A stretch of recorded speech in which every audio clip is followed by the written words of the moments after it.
Okay, this is the podcast for Brody's book, Dragon Weather. This is take 1. Hopefully we don't need any other takes, because I don't want to redo this. It is like 8:30, and I'm about to go to sleep after this. I'm not going to lie to you. Oh, God. So we're going to be doing his book, and I'll also take the grade for this, if that's okay. We're going to start from the beginning. It's about this guy, Arlen. Arlen, yes. And he's in this village. It's a really, like, out-of-the-way village. It's all by himself. I mean, there's, like... Up on this volcano. Right, beside a volcano. Beside. And obviously there's a couple other houses. There's a medic, there is a apothecary, and then there's a magician. Doesn't really do magic, but he's like the town magician that he's just kind of there. Yeah, every town needs one.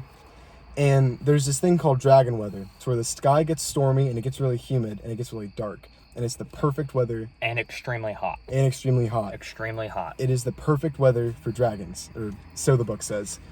And they're all sitting in this little village one day. Arlen is 9, I believe. Yes, he is 9, and around this time, his father's leaving with the oxen and all the other men in the village to get water because of the drought from the dragon weather. Right, and the only people left in the village are Arlen, the apothecary, and the town medic, along with the magician. But the magician magically disappears as everything starts to unfold.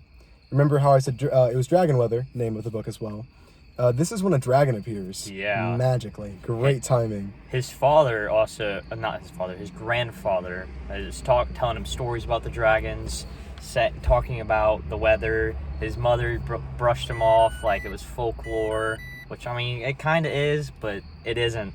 It's real. It really wasn't. I mean, it really wasn't. It was produced as folklore, but yes. Obviously, the folklore became not folklore very fast because, like I said, a dragon appeared and starts burning down their village. Correction, 3 dragons appeared. That is true, but only one landed.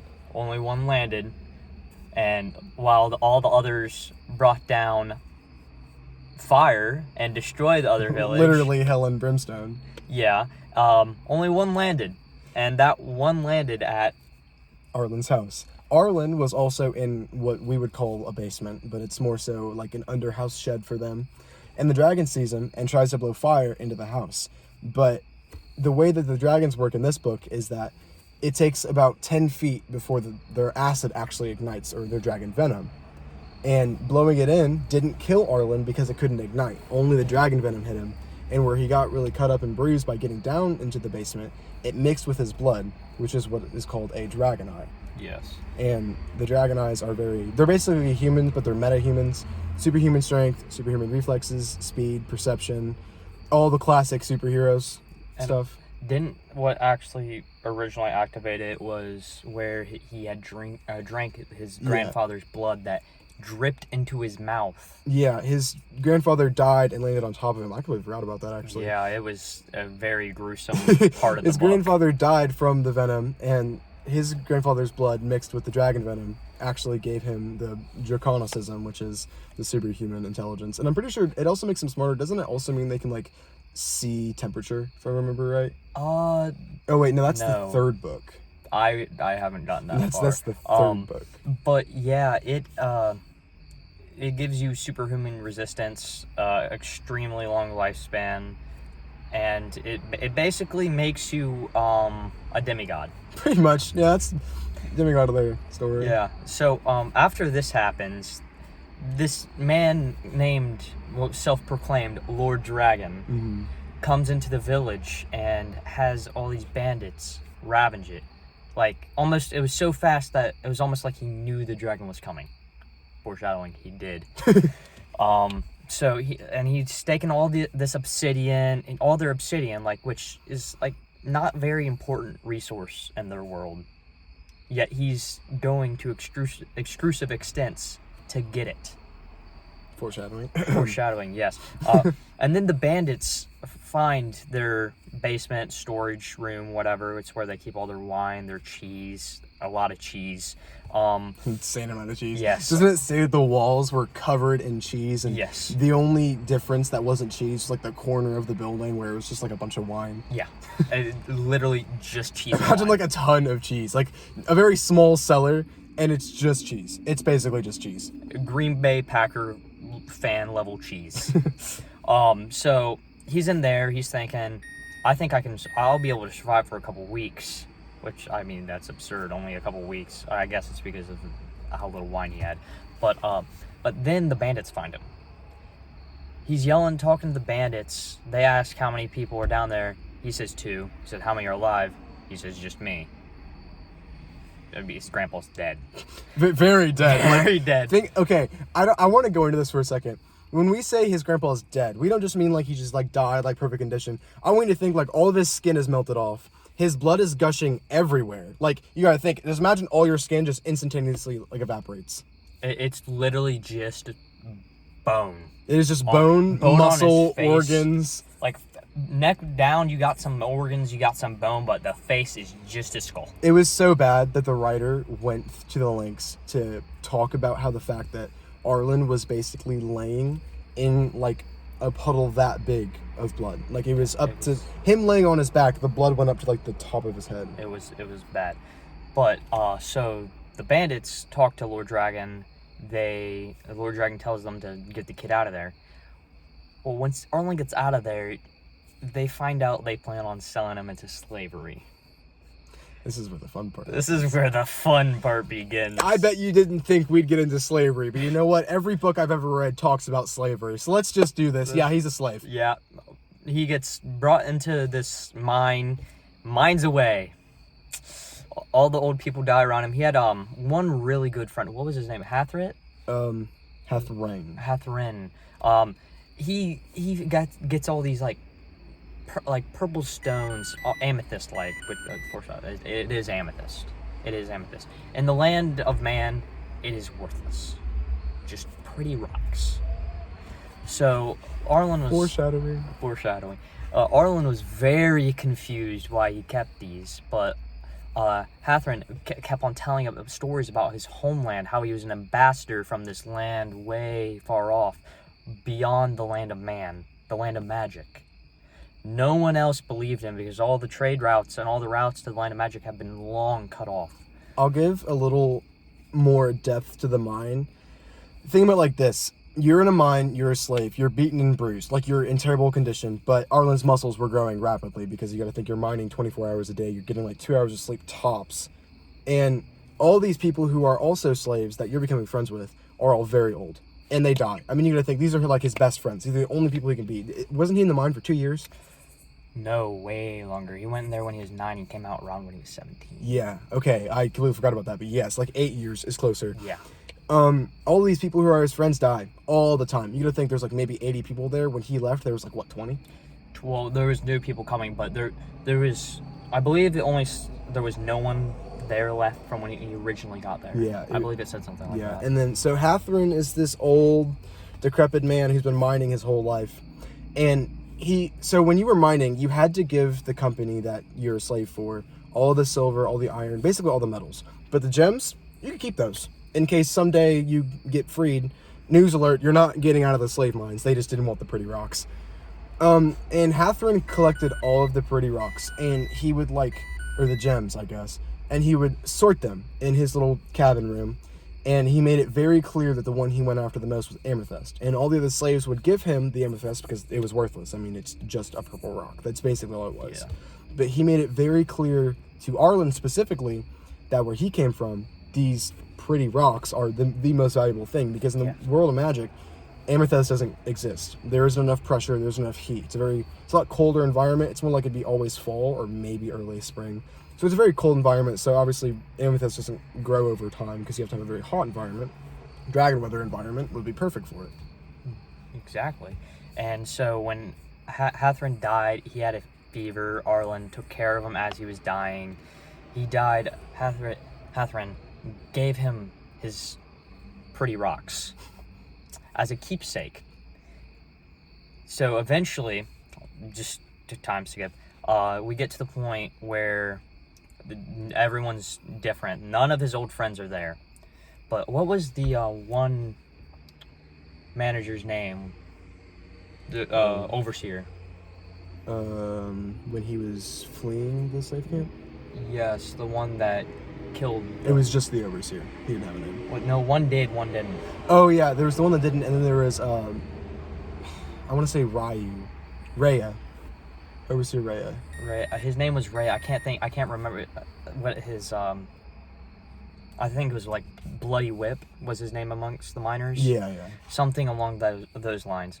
And so Arlen's just been living this mining life. Same routine, just over and over and over again. And one day the lift where they put all the ores into like a cart.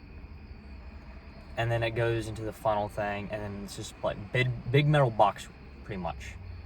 And those are pulled up by horses. Well, one day, Bloody Whip was standing too close under that, and the rope snapped from overuse, not enough care, and they fell.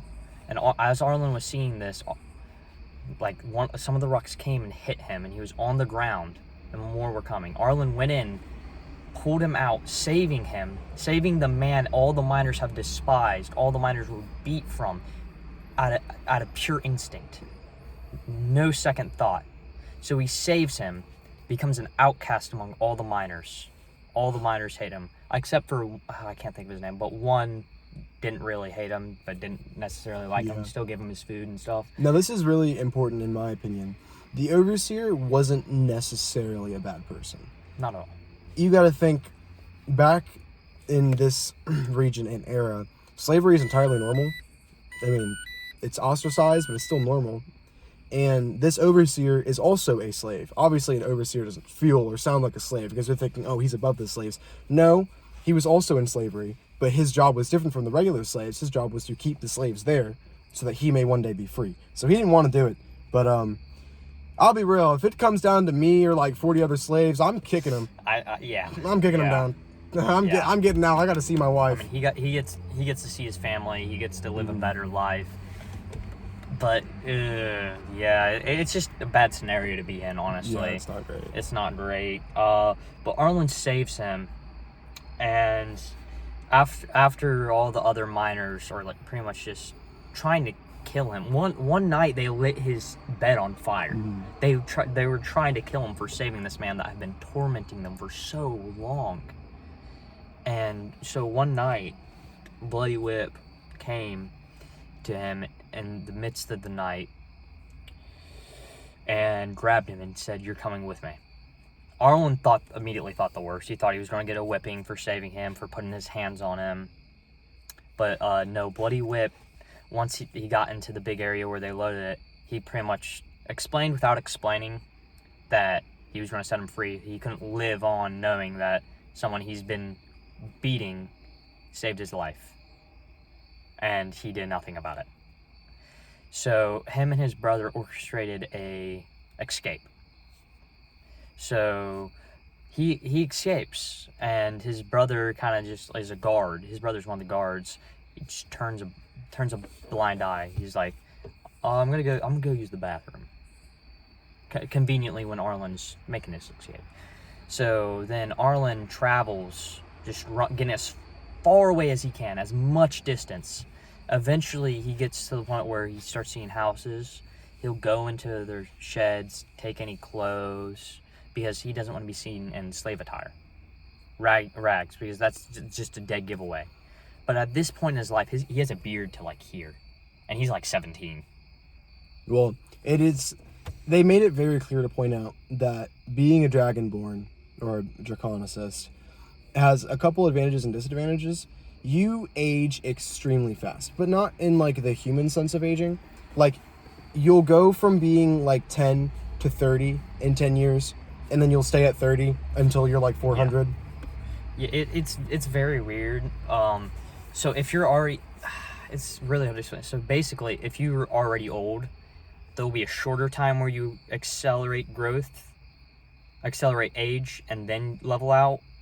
But when you're younger, it's a little bit longer, but you do stay in a younger body for a lot longer. So I mean, it's obviously better to start out younger. Oh no, you don't really get to choose. Well, I mean, you don't get it.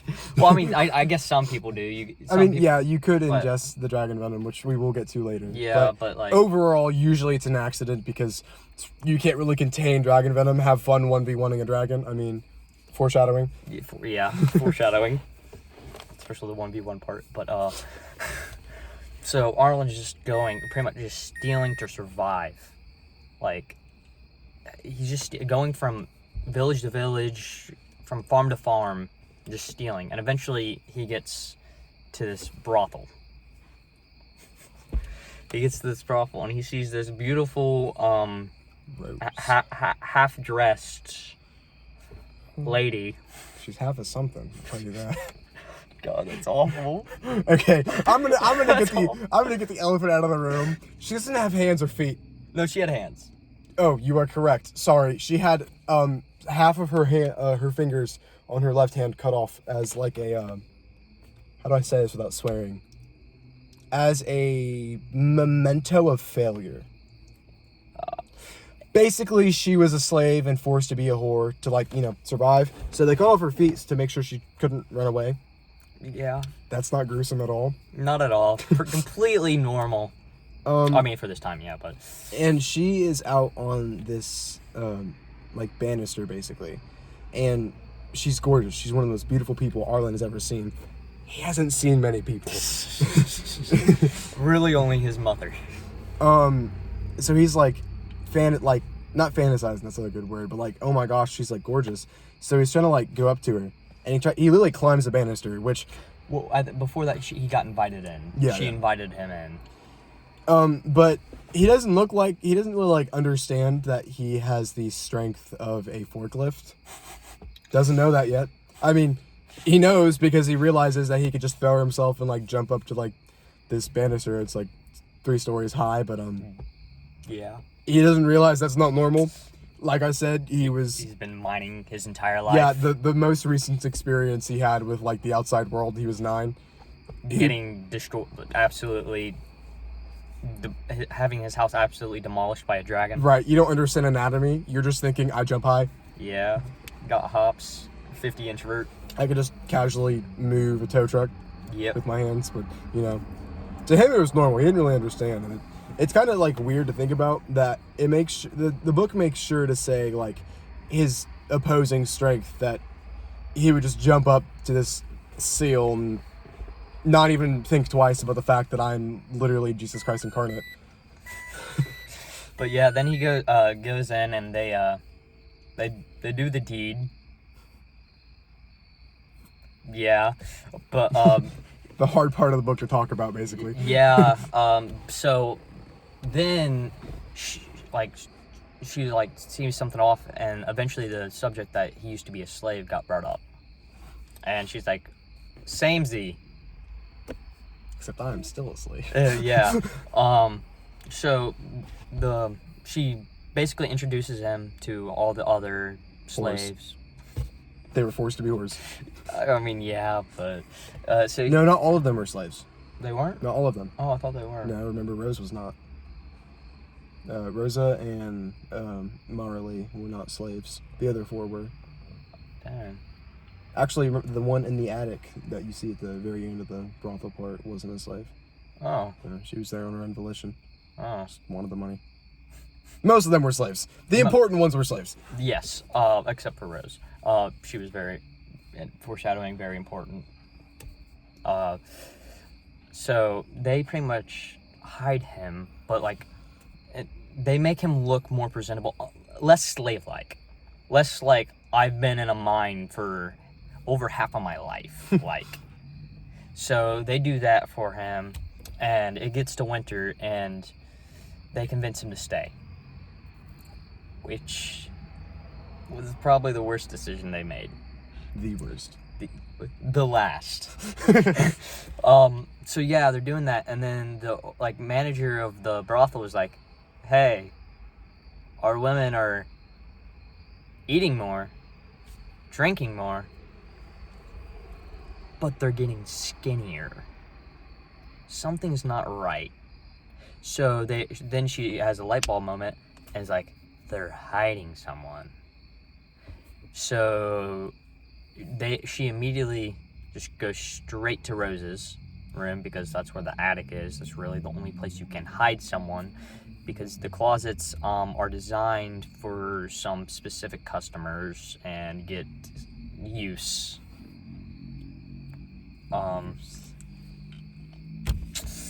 They watch. So yeah, she goes up in there and he kind of gets caught, but he remembers that while he was staying up there was like a creaky part, like a weaker part that he couldn't really ever sleep on because he was afraid he'd fall through under the weight. So he goes there and he jumps and he falls through. And whose room was it that he fell into? I think it was Rose's. No, it wasn't Rose's. Rose's was the attic. It was Marilee, the other one who wasn't a slave.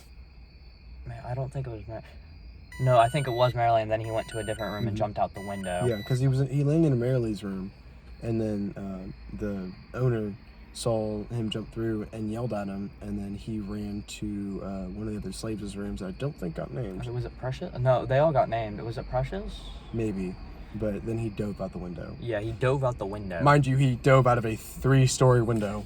Third story. Landed. No blood. No blood at all. Very important for slightly later in the story. This is also the point where he realized, like, I just jumped out of a 3-story window and I'm perfectly okay, and that's probably not normal. Yeah.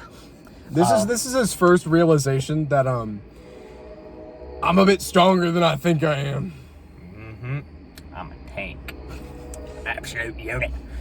But so basically, while they were in there, some of them, who was it who could was very into making clothes? I forgot which one. I think that was also Marilee. Marilee. Well, Marilee made a bunch of like Lord-esque clothes for him. Not a bunch, but like one set, some garments. She made a set. She made linen scarves. She made a bag, and then she made him an extra pair. Yes. To put in the bag. And then they had somehow got him a pair of boots also. I think she bought them. Yeah, they either bought them or stole them from one of the patrons. Probably stole them. So he has all this stuff, and so he runs like behind a house and quickly changes into his lord attire. Gets some water, washes up. His hair's like all neatly made. He's got like a little triangle beard that Rose and Sweet, what's her name? Sweet? Rose and Sweet had helped him with, like nice hair. And then he goes to an inn, just banging on the door because like there's people looking for him. He just jumped out of a window, hiding and stealing from the richest place in town. So he's banging. He's like, the innkeeper's like, "Who is it?" And it's just like, "I'm Lord." I forgot what his Lord. What? It's like Lord something. He uses it very briefly. Lord Elevine. Lord Elevine. It's Lord Elevine. He's like, I've never heard of that name. He's like, my family owns vineyards down south, and so he's like, why you come so late?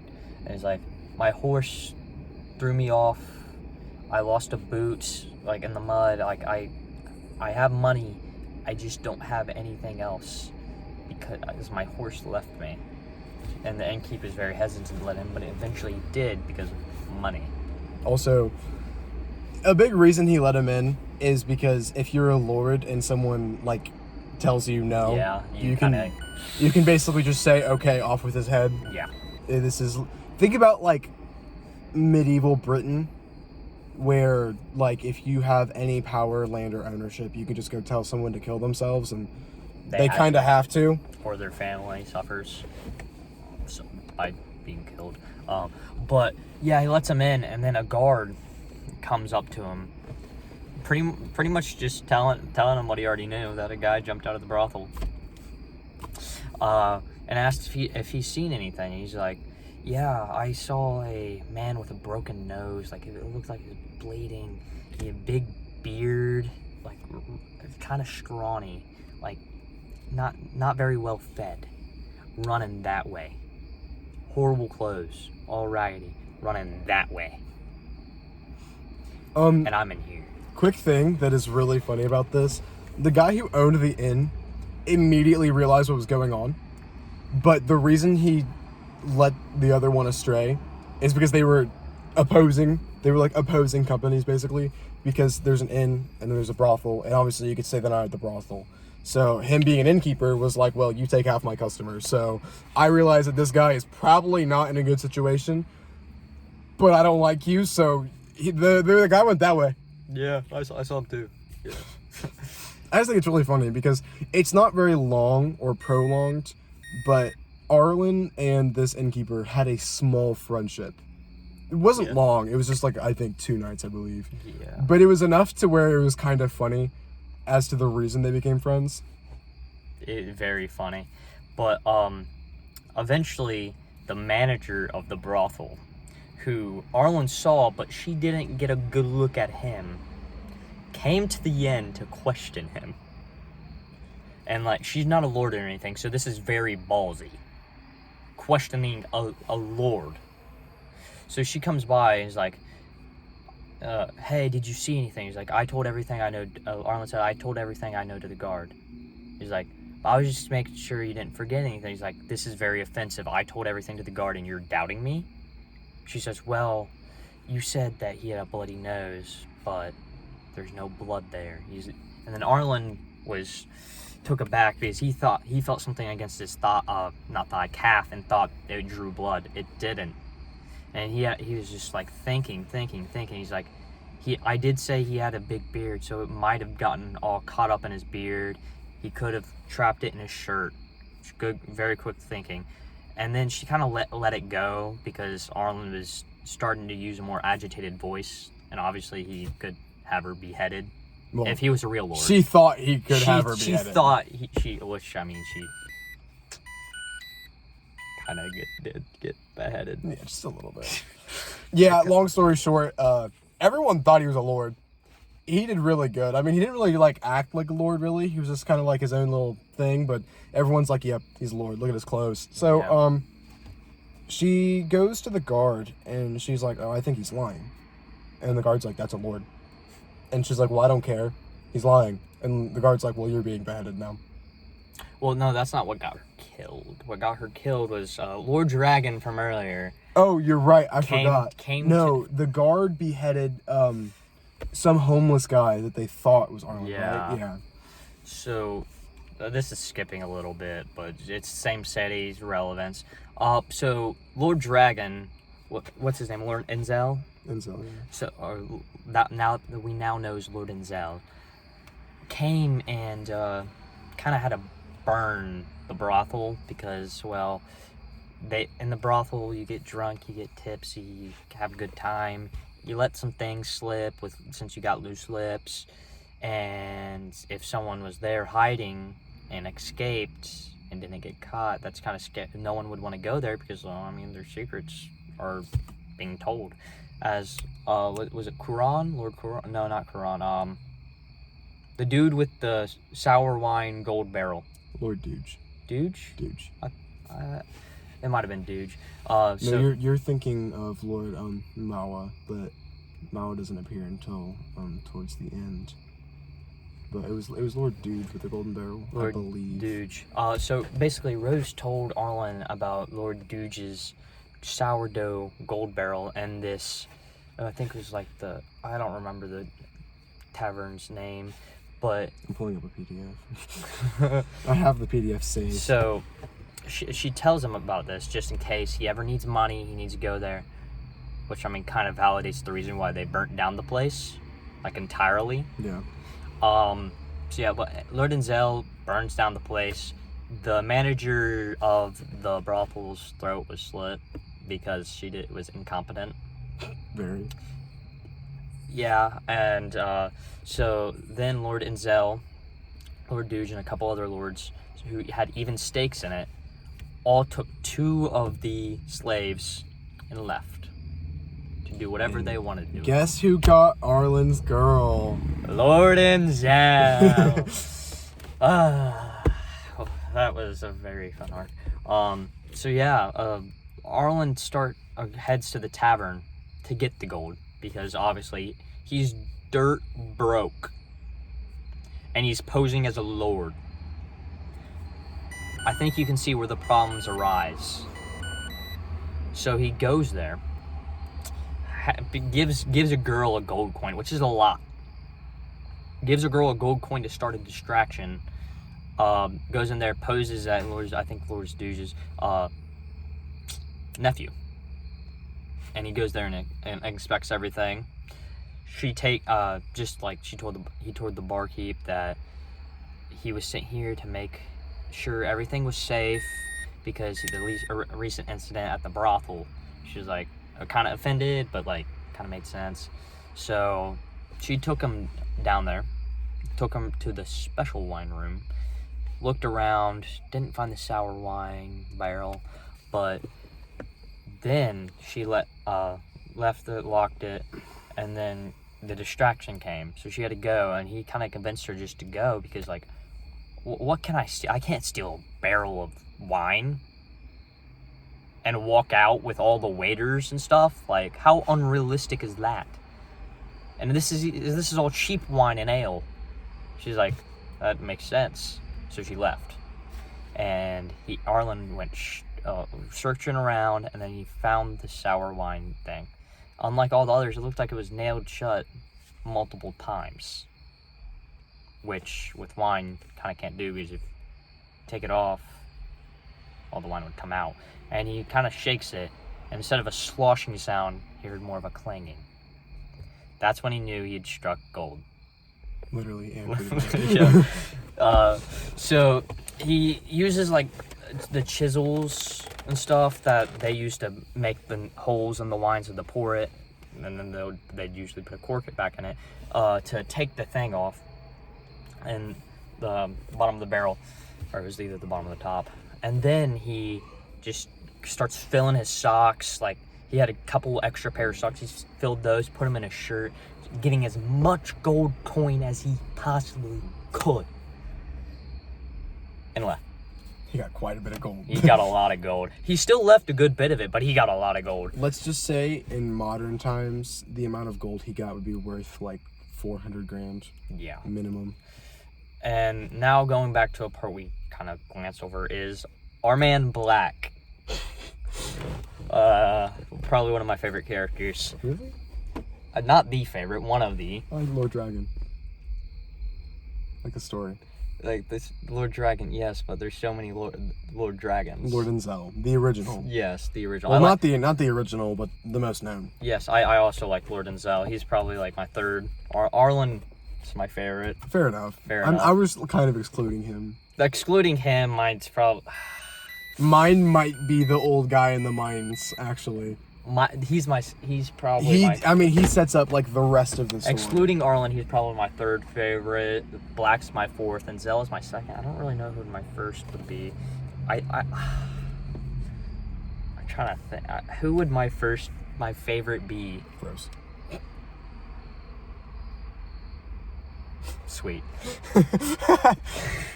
But so, God, I lost my. Okay, so Black, he's a mercenary. Sword for hire. Originally, he was going to go with his caravan, but he didn't really like the caravan leader. He thought he was kind of dumb on how he's organizing his caravan. He's like, a trip to this. What place were they going? They were going to the primary city, like the biggest trade city, which would be not Goodwell. I'm pretty sure they were going south. Yeah, not Goodwell. The other one. Well, I don't know. Prismill. Prismill sounds right, yeah. So they were going to Prismill, but with the known bandits in the area, he thought they'd at least need 10 guards or mercenaries, and they only had 5. Forewarning, they just needed Arlen. Yeah. So Black tells the caravan leader, if you don't get to at least 8 by morning, I'm leaving y'all. They didn't get to 8 in the morning, so he left them. They took his, what Arlen thought was his carriage, but it really wasn't. It was just the caravans. And so Black was convinced by Arlen to train him in the art of the sword. And basically Arlen was explaining his situation to Black without explaining his situation to Black. He's like, what if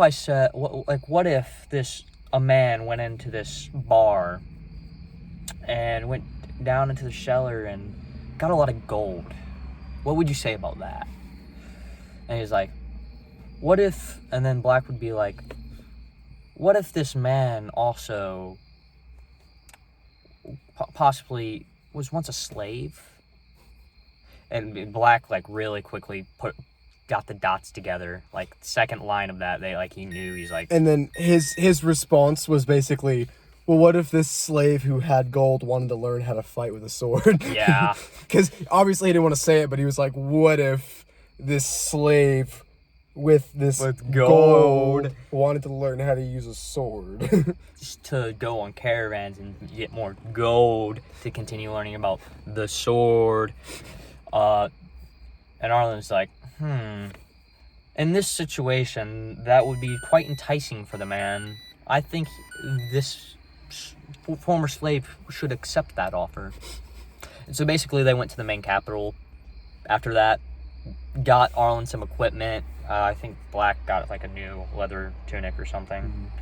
He got a tunic and a dagger. Yeah, Black got it. He could hide in the tunic. Yeah, Black got that, and Arlen got a sword breaker, a sword for a lord that the lord didn't like. He got a lord's rapier, and he got a sword breaker, which I don't know if you know what a sword breaker is. It looks like a crowbar, but it's more of a hook.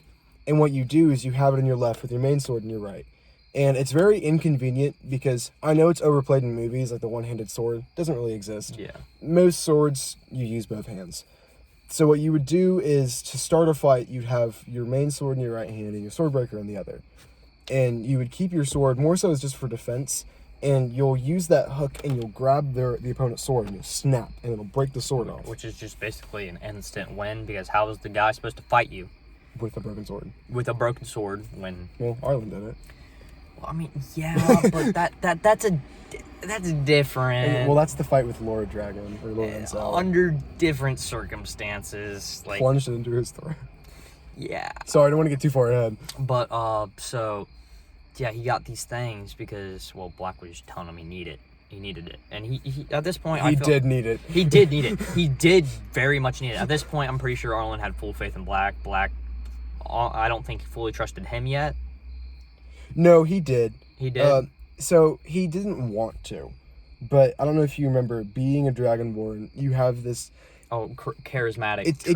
It gives you a charismatic trait, which isn't really explained too much, but it's like a magic thing. Like, everyone just senses your charisma and they're like, I love you. And in this, like, Black is the first one to even give hint to the Arlen's draconicness. Black, being a mercenary, has killed a lot of people. I think they said that he's killed over 100, which is a lot for mercenaries. He was basically one of the best mercenaries at the time. And he had killed 2 Dragonborns in his life, which doesn't sound like a lot. But Dragonborns are hard to kill. They are hard to kill. Imagine having a machine gun to someone's head and the bullets bounce back through the machine gun and break the machine gun. Yes. That is Dragonborn. They don't take lightly to any kind of weaponry, and he's killed 2 of them, so props to Black. And he's watching the way Arlen moves, and he notices that he has a lot more respect for Arlen than he should. And he's like, well, this is the only time this has ever happened is when I fought the other Dragonborns. It's just like imposing fear. So he's like, okay, I think I know what's going on, but I don't want to really say it because I don't know. So he's kind of hinting at like this whole like, hey, you're pretty strong. Hey, you're kind of cool, you know? And then Arlen's kind of hinting, he's like, well, something happened when I was little and made me a lot stronger. So Black's like, you're definitely a Dragonborn, dude. Well, he didn't know it he knew it by the Heart of the Dragon, which, I mean, was the widespread, unless you were a Dragonborn, which that's the only real way to know. But he knew it as the Heart of the Dragon. Hey, I think you got the Heart of the Dragon. And you would think that Arlen would be like, oh no, or Arlen would be like, what's that? Arlen was like, yep, I swallowed dragon venom. Yeah. Pretty much. No, like, well, I don't know what that is, or man, that sounds really cool. What is that? He's just like, yeah, I swallowed dragon venom. I didn't know that it did that, but I now know that from you saying it that I did that. That because makes sense. I jumped out of a 3-story building one time and I was fine. So that sounds about right. Basically, any like toddler doing anything destructive. Yeah. Then just making it out scot free. But yeah, so then they find a caravan, and Black convinces Arlen to buy some carriages and to buy some merchandise, because they're going to the Land of Magic, and the Land of Magic goes through what was it? It wasn't the wasteland. It was the dunes. The dunes. They go through the dunes, and it's very barren. A lot of bandit ambushes. So Black is trying to get Arlen out of being a full-time guard for his safety. So Arlen obliges and gets a caravan. He joins the caravan as a mercenary in training. So he's part-time. Well, no, they thought he was a full-on mercenary because of a swordbreaker. That's the reason that Black had him buy a swordbreaker, is because swordbreakers are like, they're just basically a staple for I kill people. So he had Arlen buy a swordbreaker because obviously Black couldn't afford it, even with the amount of money that Arlen gave him. And Black actually acted as if he was the sword for hire, that being training under Arlen, even though it was vice versa, because it was an easier story. Okay. And so they were thinking, and they were talking about the properties of the Land of Magic and how silver's really powerful over there. So is amethyst. I wouldn't say powerful, but very useful. Very important. Very important. And Arlen's like, they don't have much silver there from what I hear. So what if I buy a bunch of silver swords and sell it there? Wouldn't that be a good business idea? Why hasn't anyone thought of this? Well, no one thought of it because it's very illegal. Extremely illegal. Like, it's basically the same thing as, like, hauling cocaine over the border. Well, it's only very illegal because the only towns alongside the border or of a family that make it very illegal, every other family is like, nah, it's fine. Just the border patrol thinks it's illegal. But there's a really good reason. People in the Land of Magic are evil. Yeah. They're evil at heart. Very bad people. I think that goes over it in the second book, but I haven't read it. It does a little bit, but it connects to the first book. It connects to the first. That basically the reason that they didn't bring silver over to the Land of Magic is because if you have silver, it is a lot easier to do a lot of magic spells. Like, long story short. And there's this one family, which I'm not going to get to because it gets too far into the second book, but there's this one family who knows this magic and has silver and understands that most people who can learn magic are really evil. Second book. Oh, we actually got it? Yeah, I have the second and third. I just haven't read them yet. So, basically, I'm trying to, like, scour away from, like, spilling anything, but they know that magic people are evil. They're not, like, meant to be evil, but if you have one guy with magic and 30 guys with no magic, the guy with magic can easily rule over them. Yes. No problem. So, they do their best to limit the amount of magic that goes in and out.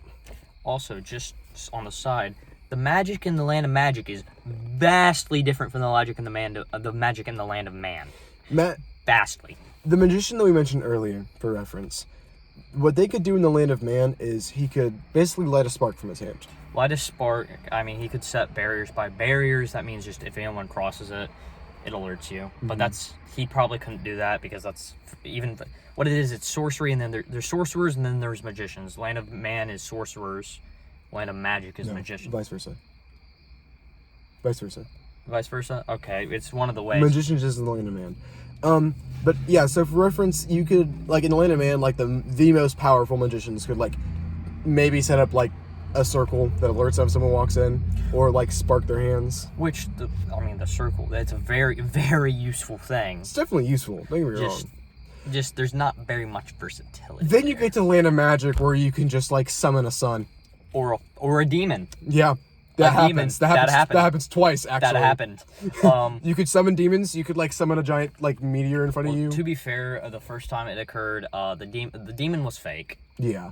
But it was the principle of the thing that he used smoke to conjure a demon, and then the second time it's just actually a demon. Yeah. I think that's second book, too. I don't think that happens in the first book. No, it happens in the first. It's right before the fight with Lord Enzo, and it's telling him that Arlen will die. But obviously he proved the demon wrong. Okay, that might be. I don't remember that. It was a very, very short part of the chapter. It's when he's setting up to fight Lord Enzo. Is it right before they go into the cave? Yeah. Okay, I might remember that, yeah. But yeah.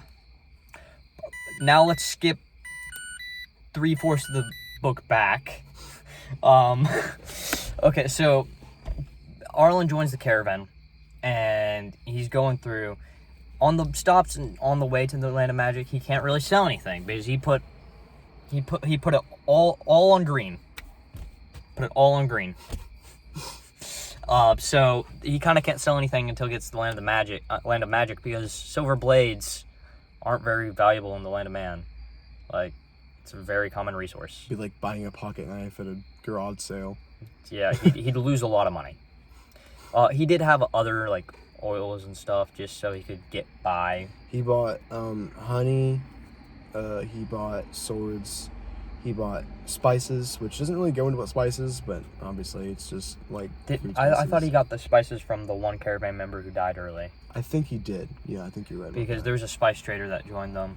I think there was 2 carriage owners that died throughout the whole trip. And so how the caravan worked, if an owner of a carriage dies, it gets split among all the members. The 3 caravan leaders get, I believe, each get not combined, but like collectively they get 40%, and then the rest is dispersed. So he got like 15% of whatever he had. All the money from the sales already gets sent back to the owner's family, but the goods get given to the others. So that's where he got his spices, and that's how he kind of managed on the way. And then it goes through a long period where they're in the wait 1 second.